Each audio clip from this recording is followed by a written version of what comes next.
고린도전서 2장 1절로 5절까지 말씀을 한 절씩 교독하겠습니다. 제가 먼저 1절 말씀 봉독합니다.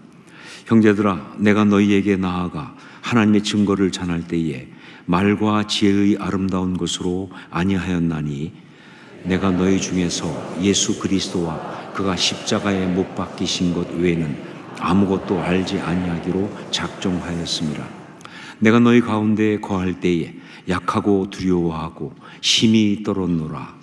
내 말과 내 전도함이 설득력 있는 지혜의 말로 하지 아니하고 다만 성령의 나타나심과 능력으로 하여 함께 있습니다. 너의 믿음이 사람의 지혜에 있지 아니하고 다만 하나님의 능력에 있게 하려 하였노라. 아멘. 예전에 이런 말이 있었습니다. 편지는 밤에 쓰지 말라라고 하는. 편지는 밤에 쓰지 말라. 왜냐하면 편지를 밤에 쓰다가 보면 자기도 모르게 감정에 지나치게 몰입하게 돼서, 그래서 그 표현이 격해지거나 혹은 아주 유치해지기 때문에 그렇습니다. 그래서 대개 밤에 편지를 쓰고 많은 경우 아침에 다시 읽어보면 그 편지를 붙일 수가 없습니다. 그게 밤에 쓰는 편지죠. 이런 면에서 요즘 훨씬 더 위험하고 불리하다라고 말할 수 있어요. 왜냐하면 요즘에는 편지를 써서 붙이는 게 아니라 그야말로 뭐예요? 텍스트로 바로 보내잖아요. 자, 그러다 보니까 걸러지지 않는 그런 과격한 정서나 혹은 왜곡된 메시지가 그대로 발송되면서 주워 담을 수 없는 아주 문제와 갈등을 이야기할 수 있기 때문에 그렇습니다. 여하튼 편지는 얼굴과 얼굴을 마주 대하고 말하는 것이 아니기 때문에 그 메시지가 너무 강력하면 자칫 오해를 불러일으킬 수 있고요. 그리고 상처를 줄 수가 있어서 그래서 참 조심해야 한다 하는 것이죠. 자, 그런데 고린도 교회에게 보낸 사도 바울의 편지인 고린도 전후서에 보면 강한 표현들이 너무 많습니다. 직접적인 수신자가 아닌 지금 우리가 봐도 정말 불편할 정도로 그렇게 걸러지지 않는 감정들과 그리고 강력한 메시지를 담은 표현들이 굉장히 많이 나오죠. 그 중에 하나, 어떤 면에서 가장 강력한 표현이라고 할 수 있는 것이 바로 오늘 말씀에 나옵니다. 2절 말씀이죠. 2절 말씀을 함께 같이 읽도록 하겠습니다. 함께 읽습니다. 내가 너희 중에서 예수 그리스도와 그가 십자가에 못 박히신 것 외에는 아무것도 알지 아니하기로 작정하였음이라. 여기에 작정하였음이라. 이 말은 헬라어로 크리노라는 말입니다. 그런데 의미가 무슨 뜻이냐? 이 뜻이 결정하다 이런 뜻이에요. 자, 그런데 이 결정하다 이것은 크리노는 단지 그냥 마음에 그렇게 하겠다라고 결심하는 정도가 아니라 여기에 어떤 의미가 들어가 있느냐?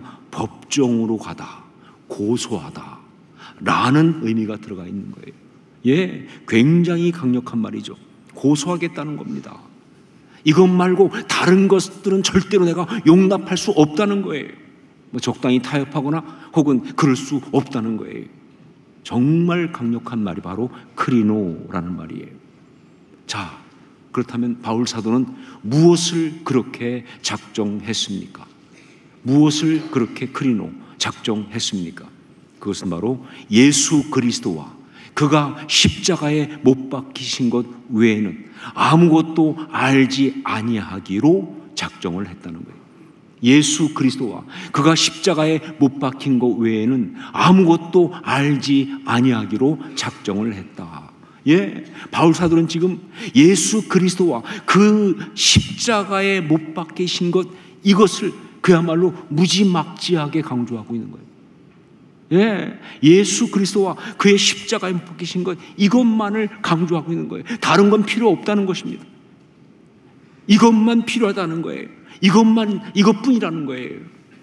자, 그렇다면 왜 여기에서 이렇게 강력하게, 이렇게 파격적으로 예수 그리스도와 그가 십자가에 못 박히신 것을 강조하고 있을까? 그것은 바울 사도가 이 편지를 고린도 교회에게 보내고 있는 그 이유를 생각해 보면 바로 답이 나옵니다. 자, 지금 고린도 교회의 문제가 무엇입니까? 바울이 편지를 쓰지 않을 수 없을 만큼 심각한 고린도 교회의 문제가 뭐냐? 여러 가지가 있죠. 하지만 그 중에 가장 심각한 것은 고린도전서 1장 11절, 내 형제들아 글로의 지편으로 너희에 대한 말이 내게 들리니 곧 너희 가운데 분쟁이 있다는 것이라, 이겁니다. 예, 분쟁이 있다는 거예요. 분쟁. 서로 편가르고 파당짓고 서로 묘하고 싸우는 안타까운 작태를 벌이고 있다는 것이 내 귀에 들리니까 내가 편지를 쓰지 않을 수 없다는 거예요. 이게 고린도 교회의 가장 심각한 문제예요. 자, 그런데 아니 교회가 왜 그렇게 시끄럽고 싸납고 갈등하며 싸웁니까? 다른 것도 아니고 교회인데.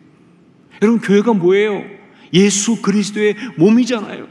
예수 그리스도의 몸된 교회가, 그러니까 성도가 누굽니까? 예수 그리스도의 그 몸의 각 지체들 아니에요.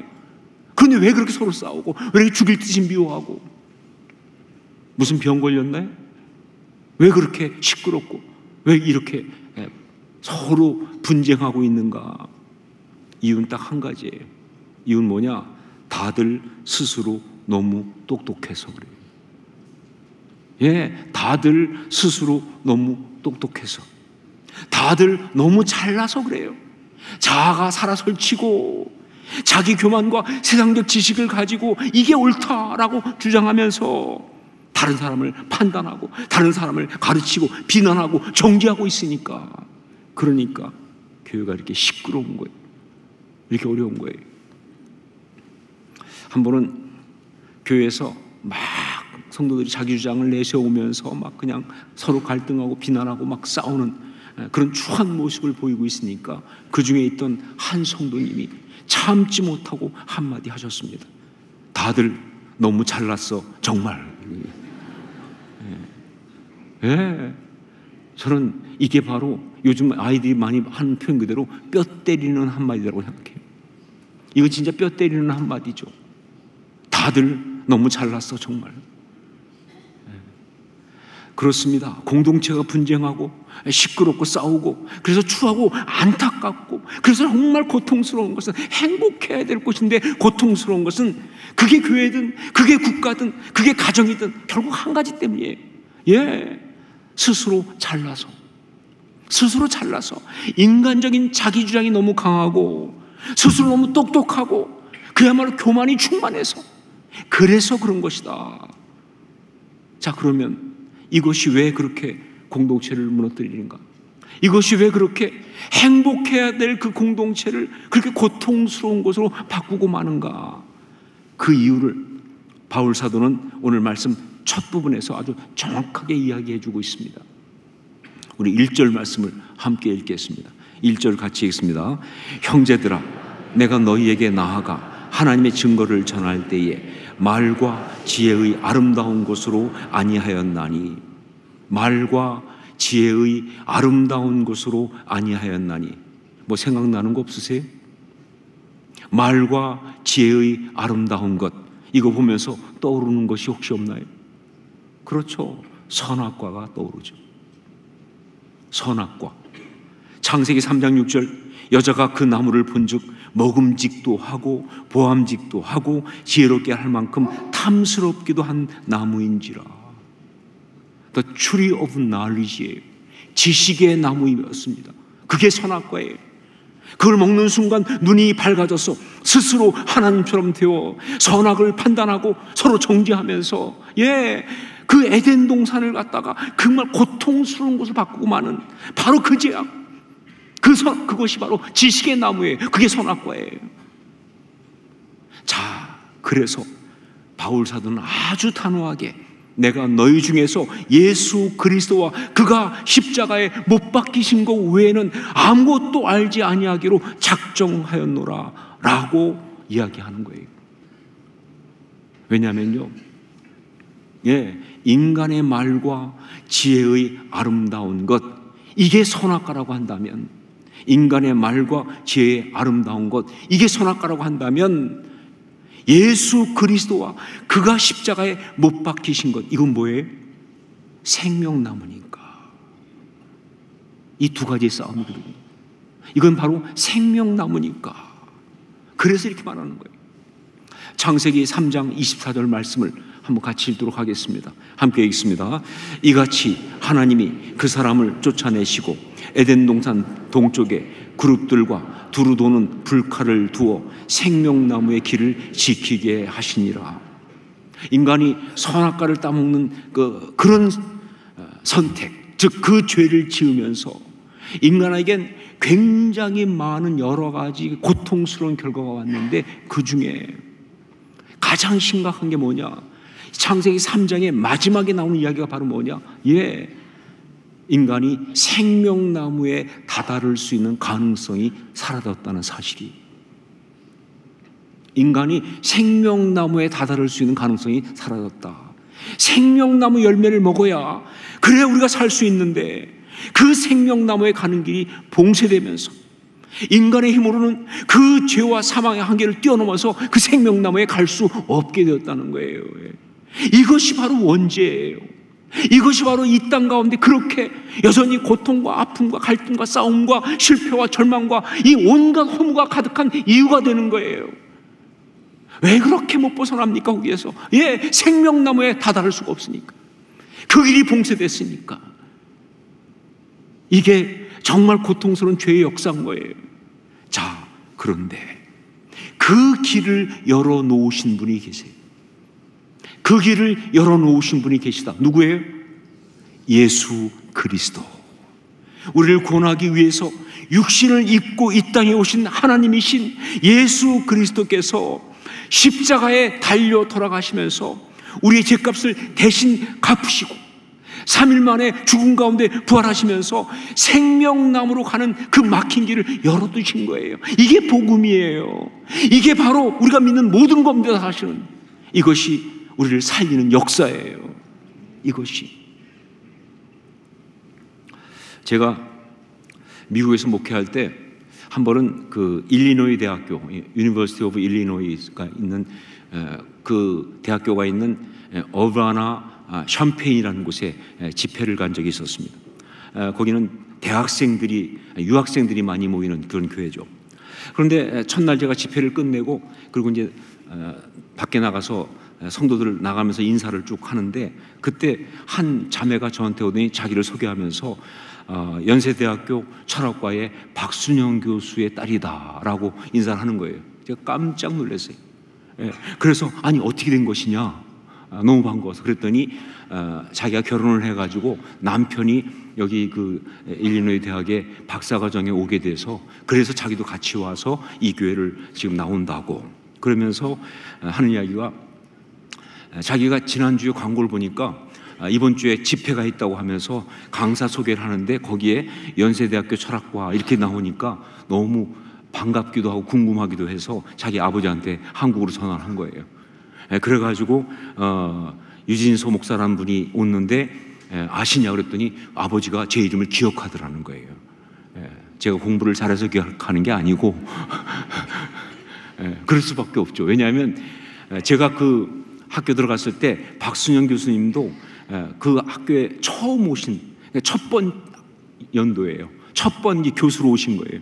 그리고 와서 그 담임처럼 이렇게 담당 교수 맡은 거기에 제가 들어가 있었으니까, 그러니까 뭐 기억이 날 수밖에 없죠. 더군다나 그분이 저를 기억하는 이유가 뭐냐면, 박순영 교수님은 원래 그 처음에 신학교를 다니셨어요. 그분은 처음에 한국신학대학이라고 거기에 목사가 되기 위해서 입학을 한 분이었어요.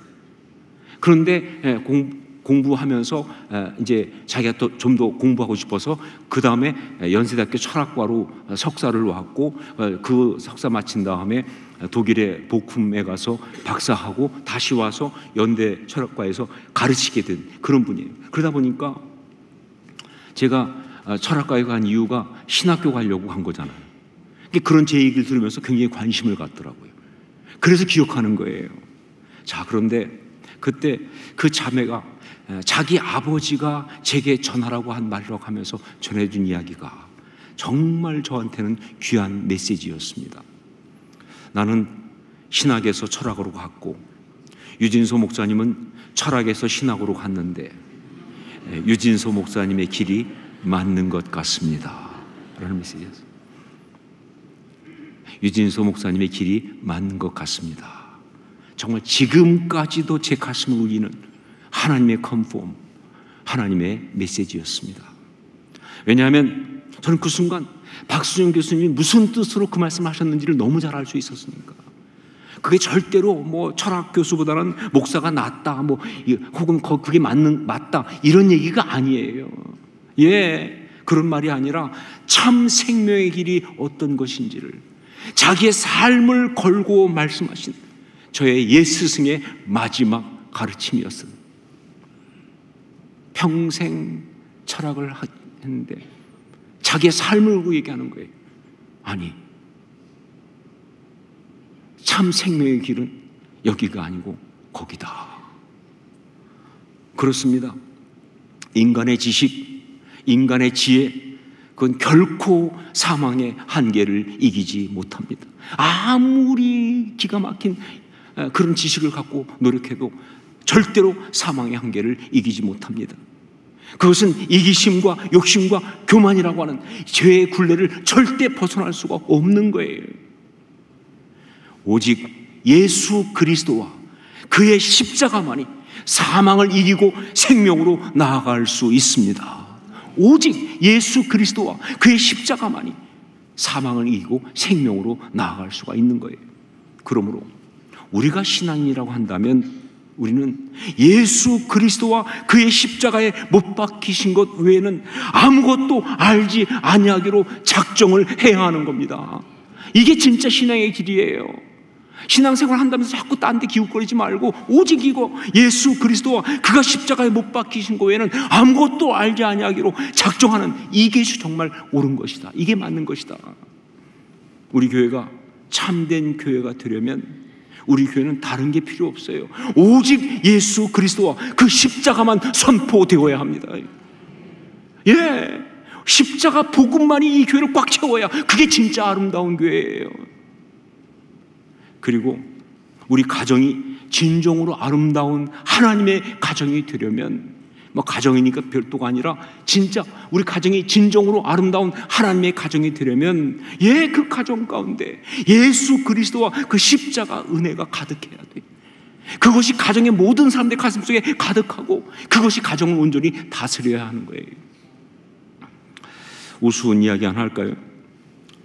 십자가로 부부싸움을 막을 수 있을까? 어떻게 생각하세요? 십자가로 부부싸움을 막을 수 있느냐? 예, 막을 수 있습니다. 십자가 복음으로 속 썩이는 자식과의 관계를 회복할 수 있느냐? 당연히 회복할 수 있습니다. 예, 십자가 복음으로 가정의 모든 문제 다 해결할 수 있습니다. 예, 십자가 복음으로 정말 늘 자주 순식간에 급발진하는 남편의 성격 고칠 수 있습니다. 아멘이 안 나오지 근데 이렇게. 십자가 복음으로 나이가 먹어가면서 점점 세지는 아내의 성격 바뀔 수 있다고 믿습니다. 아멘.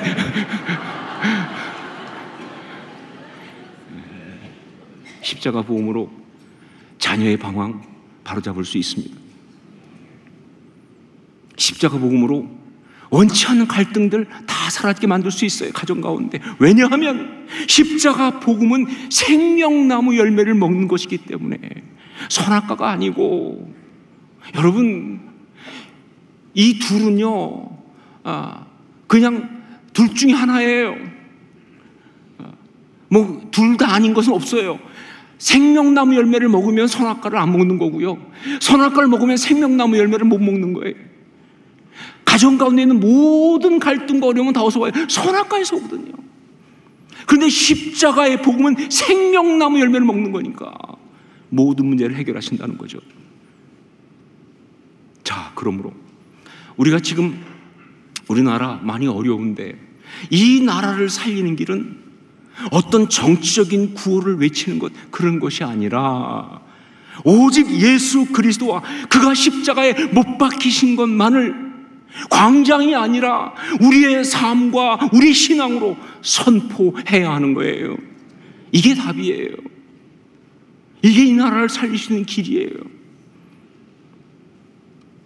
자, 그런데 또 다른 관점에서 본다면 고린도 교회가 그렇게 서로 분쟁하고 갈등하고 많은 문제를 일으킨 이유가 뭐냐라고 할 때 그것은 바로 고린도라고 하는 세상이 교회 안에 들어와서 교회와 성도를 변질시키고 삼켜버렸기 때문에 그래서 일어난 거예요. 왜 고린도 교회가 이렇게 문제가 많으냐? 그건 또 다른 관점에서 본다면 고린도라는 세상이 교회 안에 들어와서 교회와 성도를 변질시키고 삼켜버렸기 때문에 그래서 일어난 거예요. 바로 그래서 바울 사도는 예수 그리스도와 그의 십자가에 못 박히신 것, 즉 십자가 복음만을 강조하는 거 이렇게. 왜냐하면 그 갈보리 십자가 역사는 세상이 우리 가운데서 힘을 쓸 수 없게 만들거든요.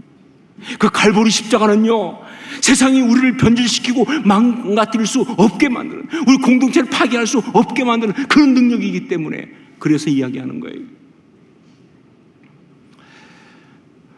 안드레 크라우치라고 하는 분이 있습니다. 미국의 유명한 찬양 사역자이면서 또 음악 아티스트예요. 안드레 크라우치는 샌프란시스코에서 한 흑인 목사님의 쌍둥이 남매의 아들로 태어났습니다. 샌프란시스코에서. 그런데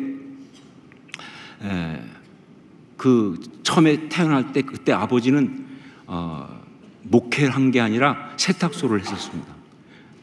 그런데 그 세탁소를 하면서도 거리에서 사역도 하고 하던 그런 목회자였었습니다. 그러다가 11살 되었을 때 아버지가 LA 인근 근처, 지금 보니까 제가 목회했던 데서 멀지 않은 곳이더라고요. 파코이마라고. 그 LA 근처 작은 교회에 목회를 하게 되면서, 그래서 이제 이 크라우치도 그 교회로 함께 했죠. 자, 그런데 아버지가 이제 그 교회를 맡아서 목회하면서 어느 날 회중 앞에 이 안드레 크라우치를 불러냈습니다. 그리고 물었습니다. 안드레, 하나님이 만일 너에게 음악적인 재능을 주신다면 넌 그것으로 평생 하나님께 영광을 돌리며 살겠는가? 라고 물었어요. 그때 이 안드레 크라우치가 야, 대리라고 합니다. 예, 아버지 라고 자신 있게 대답을 해요. 자, 그러고 나서 그 다음 주일이 됐는데 예배를 드리려고 보니까 피아노 반주자가 없는 거예요. 피아노는 있는데 피아노 반주자가 없는 거예요. 그때 아버지가 안드레를 또 불러요. 그리고 이야기합니다. 내가 너에게 기도하면 넌 가서 피아노를 칠 수 있겠느냐? 아직 피아노 한 번도 배운 적도 없는데 11살인데 내가 너한테 안수 기도하면 넌 피아노를 칠 수 있겠느냐? 그때 안드레가 예, 할 수 있습니다. 그래서 아버지가 안수 기도했어요. 그리고 가서 한 번도 쳐본 일 없는 피아노를 치기 시작한 거예요. 회중들의 찬송을 딱 키를 맞춰 치기 시작한 거예요. 그날부터 계속 그 교회 피아노 반주자로 섬겨요. 그런 유명한 간증이 있는 사람이에요. 그럴 정도로 그의 음악은 그의 신앙 자체였습니다.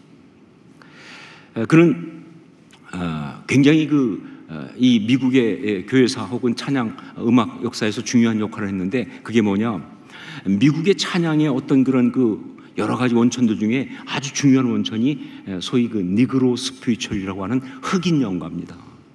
그러니까 아프리카에서 잡혀온 흑인들이 와서 고통당하는데 참 절묘하게도 자기들을 잡아온 백인들의 신앙을 받아들여요.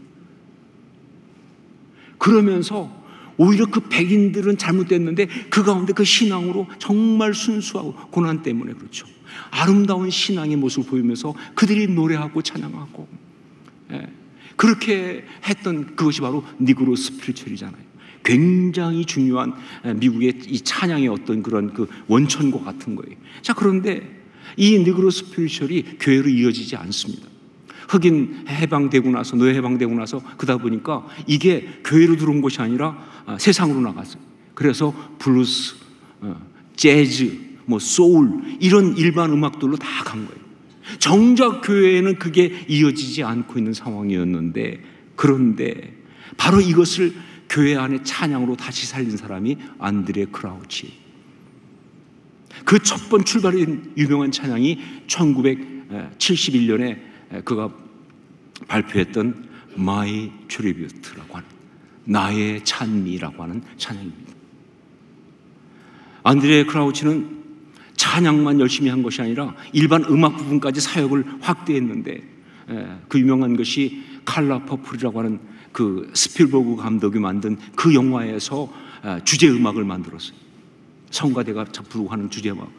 그 다음에 디즈니의 유명한 애니메이션 라이언 킹, 거기에 사운드 트랙 편곡을 맡았어요. 엘튼 존이 전체를 맡았지만 사운드 트랙 편곡을 맡아가지고 자기가 직접 보컬도 하는 등 정말 할리우드 영화 음악까지 참여해서 이 찬양의 영향력을 끼쳤어요. 어느 정도냐? 그래가지고 그래미상을 7번 받았습니다. 그리고 할리우드의 명사의 거리라고 있어요. 그러니까 할리우드 워크 오브 페임이라고 하는 그 명사의 거리가 있거든요. 거기 이렇게 바닥에 별로 해가지고 사람 이름 적어놓은 것 있잖아요. 거기에 이름이 올라갈 정도로 그렇게 대성공을 거둔 그런 사람이 바로 안드레 크라우치입니다. 그런데 제가 정작 이 안드레 크라우치 이야기를 보면서 정말 의아하면서 정말 놀랍게 여기면서 은혜를 받는 게 뭐냐, 그가 이런 대성공을 거뒀음에도 그 인생이 타락하지 않았다는 사실, 그 인생이 망가지지 않고 실패하지 않았다는 사실이 정말 이게 너무 의아스러운 거예요. 물론 중간에 좀 흔들렸어요. 그래서 코카인 소지 혐의로 잡혀가지고 체포된 적도 있었고요. 여러 가지 어려움과 위험이 있었어요. 그렇지만 그는 거기에 빠지지 않았습니다. 거기서 벗어났습니다. 그 모든 것에 빠지지 않고 벗어나서 그 명성과 그 인기와 그 물질을 얻고도 그는 1993년에 자기 아버지가 돌아가신 다음에 아버지가 평생 목회했던 그 바코이마에 있는 그 교회에 가서 자기 쌍둥이 자매인 샌드라하고 함께 목회를 하면서 2015년 놀트리지 하스피를 거기서 죽을 때까지 그 교회를 섬겼어요. 모든 미국의 음악 아티스트들이 가장 존경하는 사람 안드레 크라우치입니다. 찬양 사역자뿐만 아니라 일반 위트니 휴스턴이라든가 엘튼 존이라든가 심지어 그 마돈나까지 스티브 원더가 그의 장례식 때 찬양을 했으니까. 그게 바로 안드레 크라우치. 어떻게 그럴 수 있었을까? 세상의 유혹이 얼마나 무서운지를 잘 알고 있기 때문에. 그리고 정말 많이 봤잖아요. 그렇게 훌륭했던 사람이, 그렇게 하나님의 은혜를 받은 사람이 물질 생기고 돈, 또 명예 얻고 권력 생기고 그러니까 망가져가지고, 그래서 정말 그 삶이 비참하게 끝나는 것들을 너무 많이 봤기 때문에 이 안드레 크라우치의 이런 삶의 이야기는 정말 의아하다 하는 것이죠. 자, 그런데 저는 그 답을 그의 대표적인 찬양, 그의 삶의 고백이기도 한, 그가 정말 처음 시작하면서 그렇게 올려드렸던 나의 찬미, My Tribute, 바로 그 찬양의 가사 가운데 발견할 수 있었습니다. 그 찬양 가사가 다 해당하지만 특별히 그 중에서 뒷부분에 바치리라 모두 나의 일생을 주님께 세상 영광 명예도 갈보리로 돌려보내리, 바로 이거죠. 갈보리로 돌려보내리. 갈보리 십자가. 그는 그것을 가지고 시작했고 그리고 그것을 다시 보여줘봤기 때문에 이룰 수가 있었다. 그렇습니다. 갈보리 십자가, 이게 답입니다. 우리 주 예수 그리스도께서 우리를 구원하시려고 십자가에 달려 돌아가신 그 십자가 복음, 그 피복음, 이것만이 세상을 이길 수 있습니다. 세상이 우리 가운데 와서 정말 하나님의 사람들을 다 먹어버리려고, 공동체를 먹어버리려고 별짓 하겠지만 그 가운데 갈보리 십자가가 있다면, 하나님의 사람들이 그 갈보리 십자가를 온전히 부여잡고 있다면 세상은 힘을 쓸 수가 없다는 것이죠. 세상은 그 사람들을 어떻게 할 수가 없어요. 그 세상을 이겨낼 수가 있는 거예요. 이게 안드레 크라우치가 보여주고 있는 이야기죠. 저는 오늘 아주 단호하게 다시 한번 선포합니다.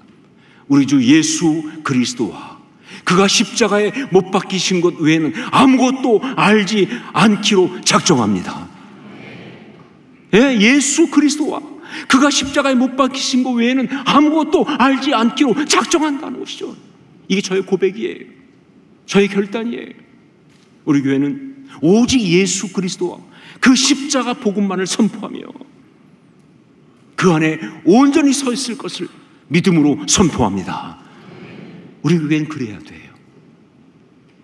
그게 진짜 교회니까.